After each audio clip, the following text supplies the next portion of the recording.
Hi everybody, welcome back to One Tip.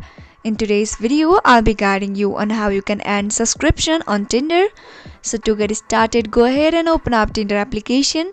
Now the user face will appear somewhat like this. Now go ahead and tap on the Tinder profile icon which will appear on the bottom right corner. Once you're there, you can see the subscription. Go ahead and tap on it. Now here you can see Tinder Plus and many different options available. Now what you have to do is choose your subscription, whether it is Tinder Plus, Tinder Gold or Tinder Platinum. You have to subscribe to any subscription in order to end it. Once you have bought the subscription, the cancel option will be available in there to end it. So yeah guys, you can just go ahead and tap on cancel and end it. So this is the only working method.